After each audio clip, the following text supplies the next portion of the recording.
तर या पत्रकार परिषदेमध्ये उद्धव ठाकरे यांनी अमित शहा यांच्यावर सुद्धा घणाघात केलेला आहे।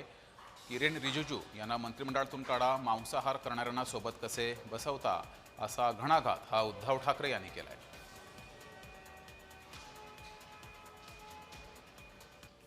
त्या मंत्रिमंडळात गोमांस खाणारे मंत्री आहेत आणि ते सांगते की मी गोमांस खातो, कोण मला अडवते बघतो। आणि एवढंच नाहीये तर हा एक फोटो आहे 9 डिसेंबरचा, तो ते जे मंत्री आहेत, मी गोमांस खातो, कोण मला अडवते, त्यांचं नाव आहे किरेन रिजिजू।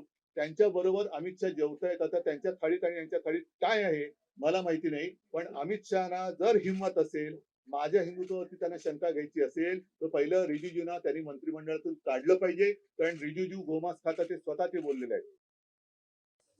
जे हिंदुत्व हिंदुत्व हिंदुत्व हिंदुत्व काय टी शर्ट आहे का कधी काढला सोडला। आता हिंदुत्वाच्या बद्दल गप्पा मारायच्या आणि अशा जस्टिस स्वामीनाथन साहेबांच्यावर इम्पिचमेंट आणायची, हे कुठलं दुटप्पी धोरण? हे कुठलं हिंदुत्व आहे? मिठीतला गाळ गिळला, रस्त्यात डांबर खाल्लं,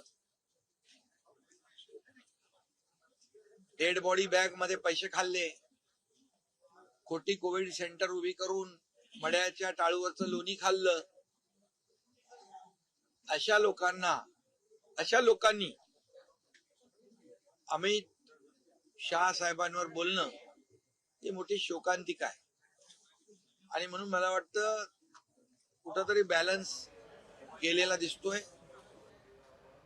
नागपूर अधिवेशन सोमवारी सुरू झालं, त्यानंतर चौथ्या दिवशी उद्धव ठाकरे हे नागपुरात पोहोचले, अधिवेशनाला पोहोचले। यावेळेस त्यांनी पत्रकार परिषद घेतली आणि या पत्रकार परिषदेमधून त्यांनी महायुतीवर जोरदार हल्लाबोल केलाय।